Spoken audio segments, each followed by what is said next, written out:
All right, bang. Today's Tuesday. It's February 6th. Welcome to the Dog Walk presented by Barstool Sports. As always, I'm joined by Chief, and we are not joined by an extinctionist today. We're talking some extinction stuff, though. Oh, okay. Yeah. All right, so we're staying in like the... Death realm. Yeah. Yeah. Okay.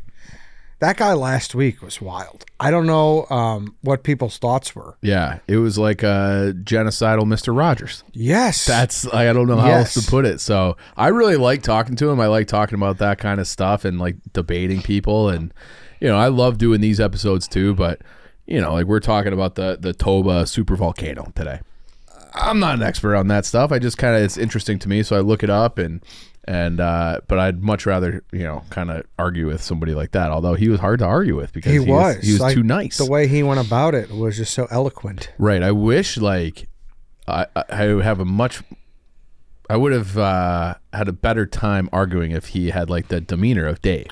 Yes. Right. Where he was like kind of like in your face about it, but he was like just so nice. Like he's never going to kill everybody on the planet with that attitude. No. Nah. He needs to be more. Well, then again, if he was a sign-yielding person that's on the corner of, you know, state. The end is near. Yes, and then he don't win people over doing that. Yeah, either. and we probably wouldn't even have him on the show if that was the case too. Yeah. Although we didn't know much about him, right? Like no, I didn't know anything about him. Yeah. I just found him randomly. Yeah. So, you know, of course, some people are like, why would you get? I was like, dude, these people. I don't know how people are not interested in people who have such wild thought processes. Yeah. And then just, you know, like I like people like that are weird. It's crazy that people like that exist. Like obviously neither of us co-sign that. No. Or want that to happen. I think that was pretty clear by the episode. Yes, exactly. Too. Yeah. But it's just funny. Tried to refute everything he said. But yeah, I saw a lot of people interacted with the clip and whatnot on Twitter because it's a fucking banana land theory, banana land idea. Yeah. So. And it's also just like humans aren't that bad. We're doing all right. We just kind of figured out like maybe 50 years ago that we're having an impact on the planet. So give us a little time. We'll figure it out. I think what? Some humans are pretty bad. Yeah, but we're sure some humans are bad, but if you're talking about a global scale, yeah, are we the worst of the species? Yeah, we probably, but like we're the only ones conscious about it. So it's like we didn't even like that whole environmental movement didn't even start in a real way until like the 60s and 70s. So like there was no like Earth Day before that. Like we didn't realize what was going on. But certainly there are species in the water that are worse than us, right? In terms of like what they're doing for the Earth. Yeah, I don't know. It's always like one of those things. It's like what's that? Who's the guy? You put us head to head on a TNT graphic: humans versus the Asian carp. The Asian carps are fucked up. They're horrible. Yeah. Who wins that battle for what's worse? We're worse. We have a bigger like there's no debate about that. And the carps are us out there being carps. Like they don't know you. They're like, why can't we be in this water? I don't know though. And I think we fucking put them there. So I'd like to see someone who could argue for the humans against the Asian carp. Are the Asian carp still a thing? Yeah, dude. Really? Because I feel like I remember like I took like an environmental studies class, and we were like focused on the Midwest because that's where I was in school, and they were like, "Oh, the Asian carp is like we're not going to have any species left in any rivers in the Midwest, in the Missouri Valley, and the Mississippi, and it's like I don't know. Seems like it's I don't know. It feels like I don't hear about Asian carps as much as I used to. I guess. No, but I don't know. People are on the next thing. Taylor Swift's in the Super Bowl this weekend. That's more important, right, Lance? She should have to sing the national anthem. She should sing the national anthem? Yeah. Who's supposed to sing it now? I don't know. I saw who it was, but I forgot. You know what my favorite one was when they just had like that violinist. Really? Stapleton. Stapleton. Hmm. Stapleton was great. But anyways, today's episode is brought to you by Game Time. Oh, Reba's doing it? Yes, that's who it was. Yeah. Hey, listen. Game Time probably has some tickets to the big day. They might. If you're there, check it out. Because the thing about Game Time is the last minute price drops happen the closer you get to the game. Yeah. I would also say if you're lucky enough to be traveling to Vegas for the Super Bowl, you can definitely find tickets on Game Time for a show or a Golden Knights game or whatever is going on out there. So definitely check out Game Time. We love it. I can't wait. We had one warm day, and I could kind of smell Wrigley Field in the air. That's where Game Time, the muscle is baseball. So that's right around the corner. So make sure you download that app. Yeah, that's the thing. I don't know for certainty if the Sphere is on there either, but that's why you have Game Time, just in case. Mm-hmm. It should be your ticketing app that's on your phone without question. Yep. Without question. Because it's really the only ticketing app that gives you peace of mind. It's an easy process, simple and seamless. It's the only one I use. Yes, in and out. Mm-hmm. So take the guesswork out of buying tickets with Game Time. Download the Game Time app, create an account, use code DOGWALK for $20 off your first purchase. Terms apply. Again, create an account and redeem code DOGWALK for $20 off. Download Game Time today. Last minute tickets, lowest price guaranteed. All right, more extinction. Here we go. Yeah. Also, if you have anyone out there like that, or if you know someone like that, send us an email, send us a DM. Yeah. DM the account, because that's the kind of people we want to talk to. Yeah, we're trying to do more interview. I think we maybe made a reference to this at the end of 23 that we're going to try to change this format where, and we have a few guests lined up. Like we're going to have a heart surgeon. We're going to have an ancient history guy. We're going to do things like that. So it's not always going to be like extinctionist guys like we had last week, but we want things like that. So that's like kind of the change where we want to make it a little bit. So we'll still do similar type topics, but with like a genuine expert. Mm-hmm. So perfect. Yep.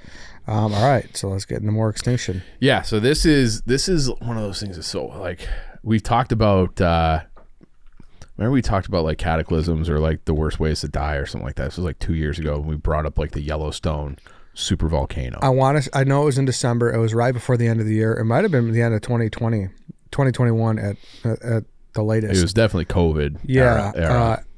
I think it was the extinction episode. Okay. Yeah. Well, that's kind of so that one has never blown. Yellowstone has never blown. We're supposedly overdue. It's never blown while humans have existed. There's only one real super volcano that has blown while humans have inhabited planet Earth. And that's the one that's in Lake Toba, that might be the worst place on the planet to live. Scared, like being scared of things is because they had it's in Sumatra and Indonesia. So like, right, north of Australia, southwest of India, Vietnam, all that area, all those islands that you see on the map over there. And so that's where the tsunami was. I think that was 2004. And then they've had like the largest eruptions, volcanic eruptions, like anywhere in the world, like pretty consistently. And this Lake Toba one is the biggest one, like I said, while humans lived, and it was 74,000 years ago. And there's theories that the explosion and the ramifications for that was so immense that it reduced, it changed the climate, and we'll get into more details, for 1,000 years, and really reduced the population on planet Earth of humans down to maybe as low as like 1,000 people, which is insane to think about, that we're at 8 billion or so now. And we had a cataclysm, and I don't know what we were before that. And when we'll get into this too, there's different theories about, did we actually get that low or what happened? And, but it's like that we had like 1,000 people, like, that's nothing. That's that's like you could have a restaurant side. It was like we could fit everybody on planet Earth into our medieval times video. Like that's an insane thing to think about. And it all started with this Lake Toba, which is in Sumatra and Indonesia. So this is that explosion. So they have different categories of explosion, and I don't want to get into like the math of it, but it's like basically, like Mount St. Helens was like a 5. Okay, so Mount St. Helens blew in. Lance, are you familiar? Have you heard of Mount St. Helens, Washington? I have not. No. Okay, so that was on American soil. Have you heard of Mount St. Helens? Yeah, I know of I don't know about the explosion. So that explosion happened in 1980.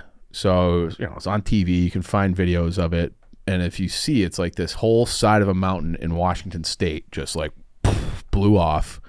And it blew out an area, like burned down forest, like I think it was 600-mile radius. And they were worried that like lava flows were going to start going into like Seattle areas. Like it was like that. It was like a scary, or maybe it wasn't Seattle, but it was like major populated areas in the Pacific Northwest. And 600 miles of just destruction, where like you had this dense forest, because it's like, it's basically like a type of rainforest in Washington State, just blown out, gone. And you're like, holy shit, like that was considered, I think, a 4 or a 5 on this. It's like a VEI 5. It's like the index, volcanic explosion index, I think is what it's called.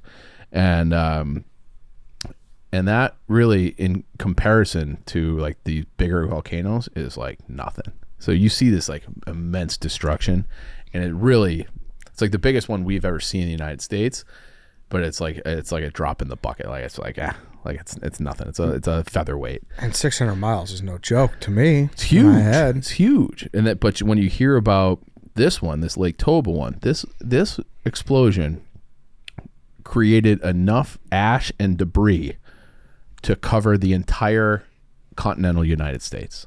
Okay. You had ash was found in a lake in Africa that's 7,000 miles away. You had 5 centimeters of ash found in this place in India, and they can do all this through like, archaeology and or geology rather, where you're studying, like you do the core sample and you're like, oh, like this is, and they can tell the ash came from this explosion 74,000 years ago. But they said that they found this in this particular place in India, and in my brain, because I'm a dumb American, it's like India, Indonesia, they're all kind of like over there, kind of near each other. But when you think about the actual distance, it would be like if you had an explosion in Ecuador, okay, and it had so much ash that in Chicago we got 5 centimeters of volcanic ash covering everything. So it kills all your crops, poisons your water, and you're like, where the fuck did this come from? Oh, it came from all the way down in South America. That's how far it was from this Lake Toba, where they're finding like huge deposits of this volcanic ash. So it's pretty fucking far. Imagine being like an ancient person, being like, we're just getting rained on by like this hot ash fire shit that's just burning up everything, and like we got to get the fuck out of here or we're gonna die. And most of the people just fucking died. And that's I think that one is considered like an 8, but even like the things in between. So there was have you heard of Krakatoa?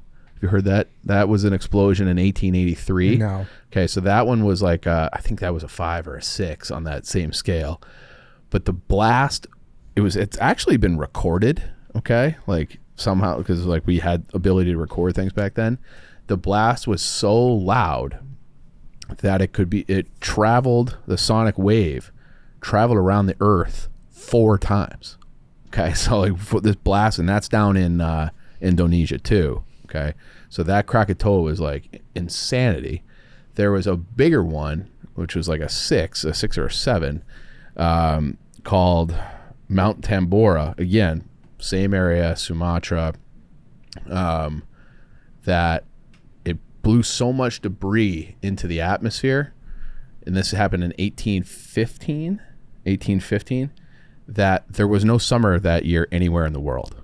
Okay, so they're like, they think that one only directly killed 10,000 people that were living in the area, but the debris it blew like caused famine. They had in August in Europe, dead of summer, dog days, rivers were frozen. Virginia got snow on the 4th of July. Holy shit. Okay, so like you think about, like, Virginia doesn't get snow in January most years. Okay, now they were getting a snowstorm on the 4th of July because of the ramifications, because you have a lot of sulfur is ejected into the atmosphere, and that sulfur blocks the radiation from the sun. So it like the warm sun rays just can't get through to Earth, because it's just, you basically have like this filter just floating around like this haze up in the upper atmosphere from one volcano literally on the other side of the world. And they call it, it's like the year with no summer, and it was because of this volcano. So and that one was not as big as the one we're talking about today. So they think that explosion was so massive that it could have killed everything on Earth. So there's different theories about it. Like there's two different camps, and you have like this one camp that says, and these are not like ideas and theories that are that old. So you had these group of people, scientists, geneticists actually, who were studying human DNA, and there appears to be like this bottleneck between 50,000 and 100,000 years ago. And then people are like, well, what would cause that? What would cause like this? We had some more genetic diversity before 100,000 years ago, and then whoosh, it's almost none. What would cause that? And then they were like, oh, there was that Lake Toba explosion that was this super volcano. So then they're like, I wonder if that's connected. Like it blew out everything on Earth. And that was like the prevailing theory from like the 90s until like the 2010s. And then they were doing more archaeology in Africa. And they're like, well, actually there's more evidence of human activity in Africa after that explosion. So it's like, well, maybe humans were thriving. But then they say, well, maybe it's because everywhere else on Earth, like people were migrating to get away from these places, and they settled in coastal Africa. So you had like this big population, not big, you had a population surge in that particular area, because it might have been like the last place on Earth that was safe for humans. So that's how they were able to figure it out, that they kind of, you ever heard of a mitochondria? Mm-hmm. Okay, so that's like it's a DNA that's passed down from your mother. And it doesn't really, I'm not like, I don't know shit about DNA, but they like that goes from mother to daughter.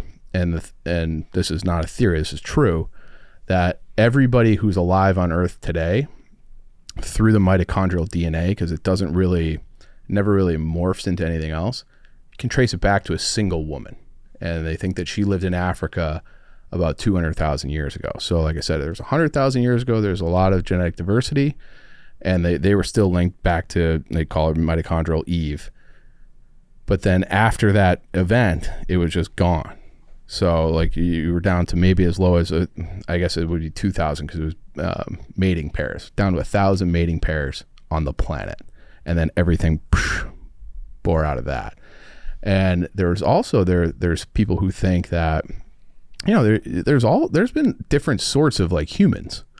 Or cousins of ours. Like everyone has heard the word Neanderthal. Those have been died out.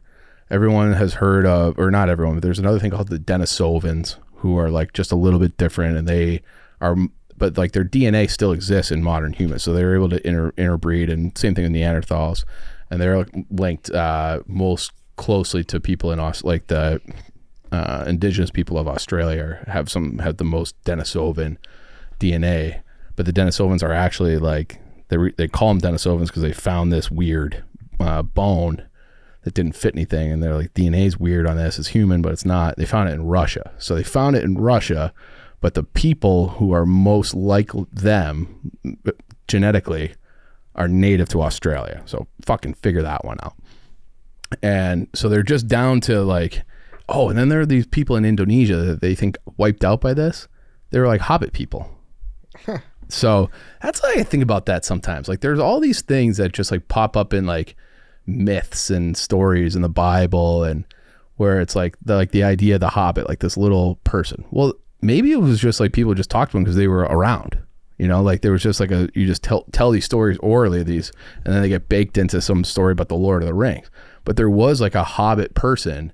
They were called Homo floresiensis, but they were just like a little Hobbit person that was running around in Indonesia and got wiped out by this. But there's plenty of like bones and DNA.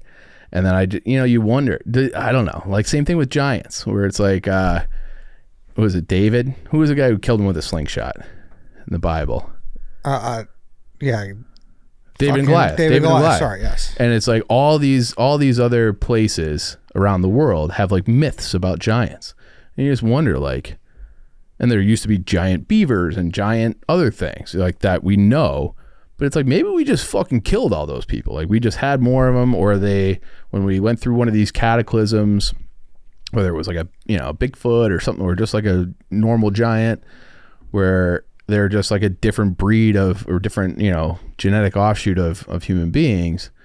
And it's just like either we killed them or a cataclysm killed them or the environment couldn't, like just who knows. But it's like the fact that they're just in, like every culture kind of has this idea where like these cultures don't come in contact with each other ever. I think I wrote a blog about this, about dragons too.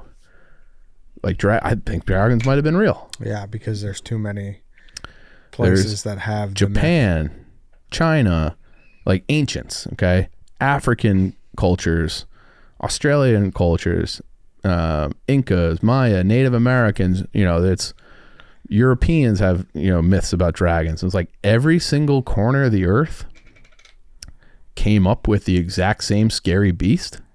Like how did that, and like with no contact with each other, but they all just imagine this thing on their own, this lizard that flies around and breathes.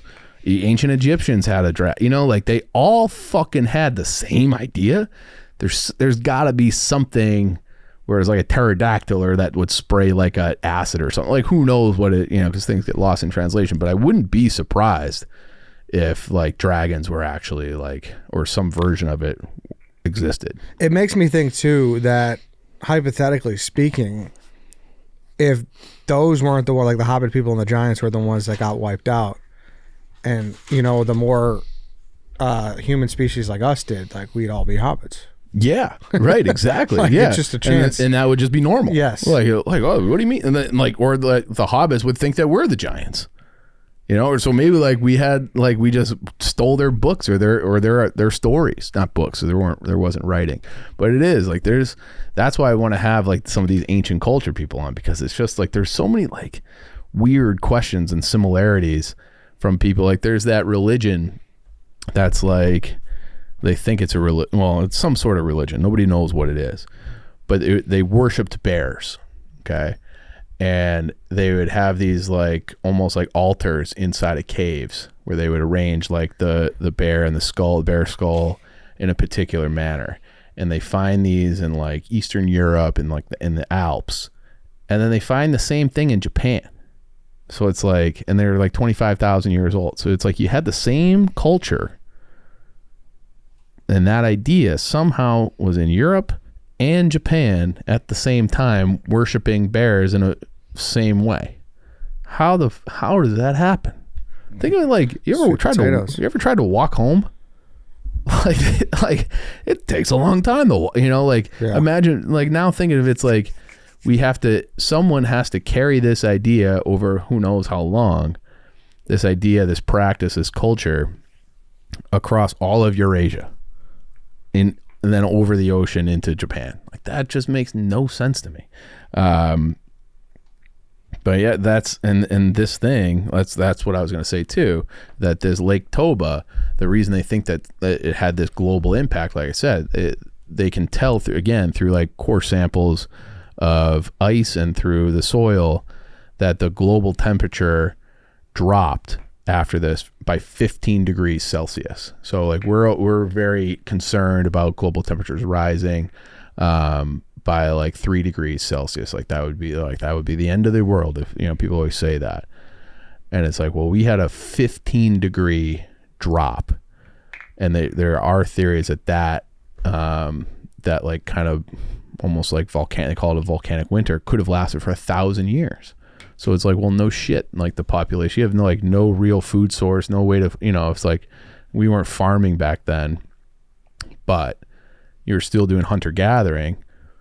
But if there's nothing to fucking gather because it's all frozen over, died, not coming back, like that's just going to wipe out the population like everywhere except for, and they think that except for maybe for Africa, because it was such this lush area in the right part of the planet where they weren't super active, they weren't super impacted by this, where they're going to have enough sun, they're going to have enough warm days, like naturally, just because of where they are, it's going to be warmer.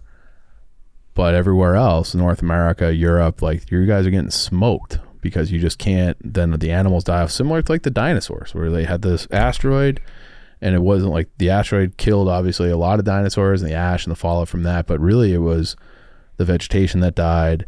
So then, the omnivores couldn't eat anything. So then the Tyrannosaurus Rexes and the raptors had nothing to eat because everything that they eat died. And it's just like that chain reaction. So like humans are just kind of like on the verge of extinction because of this thing. And then just like gripping on by their fingernails, 1,000 pairs of men and women, if roughly lived to create now 8 billion people on the planet. And like, think of how we're all so different, where everyone's like we're all, so everything's about like race and this and that. And it's like, well, we're all linked back to like the same person through, and like that can be proven through this mitochondrial DNA. And it's like, we're all like 99.999% alike. It's just like these little like cosmetic differences, which is crazy to think about too. Cause like, you tell me I'm 99.9% alike with Dave? Like, I don't think so. How much Neanderthal DNA does he have? How much do I have?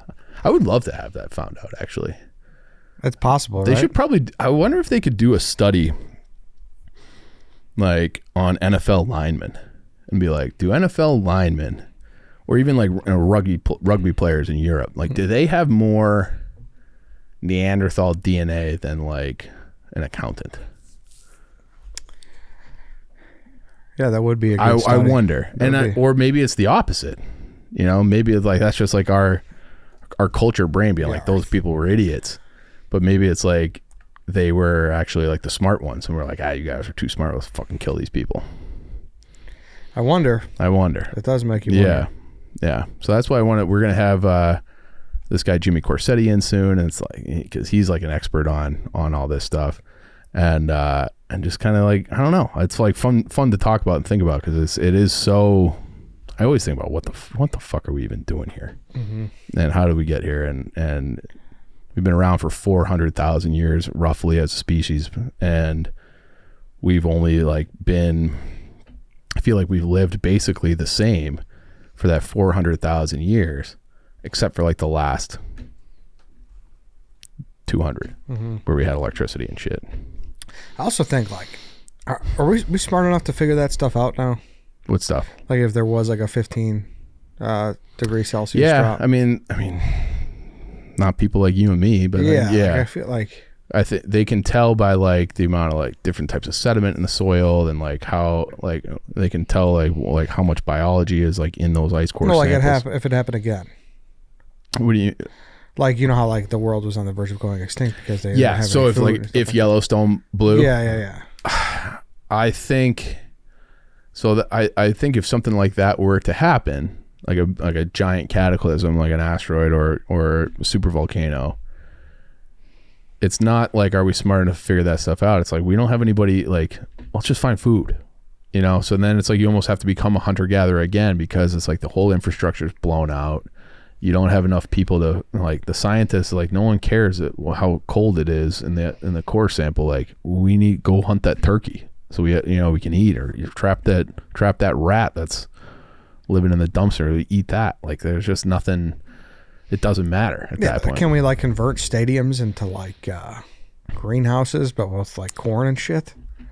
Oh, like you're talking. Okay. Like, have you seen what's that McConaughey movie where he goes in outer space and the Earth is dying? You know what I'm talking about? Interstellar. Interstellar, where they're like growing corn, and they have like the spaceship that's like a cylinder, because they have to have like a gravitational pull so it like feels normal, so they have to spin it while you're traveling through space, and they're like growing corn, and you look up in the sky and it's like corn, but it's like just because you're inside of this spaceship. I don't know, like if we have like an exit strategy, I feel like that's what Musk and Bezos and all these guys are working on. They're like Blue Origin, like, let's get to Mars, let's get out of Earth. Things are looking a little hairy here, and we are overdue for like one of those cataclysm events too. Damn. By history. So they say. We'll see. I mean, I know if they build one of those things, I'm not on it. It's going to be a short list of people who make that. It's going to happen this decade. This is the Strauss house. So yeah. We're due. Could be. We're due. We're inching towards it. It's going to happen. We'll probably just do it to ourselves. You think so? Yeah. Well, this whole Iran thing, they're killing our. We'll just have a nuclear war. That'll be the end of it. All right, then. That's more extinction for you if you weren't doom and gloom enough. Yep. So happy Groundhog Day. We're recording on Groundhog Day. Yeah. Yeah. So, all right then, everybody. Thanks for listening. Thanks for watching. Back with the free swim tomorrow. See you then.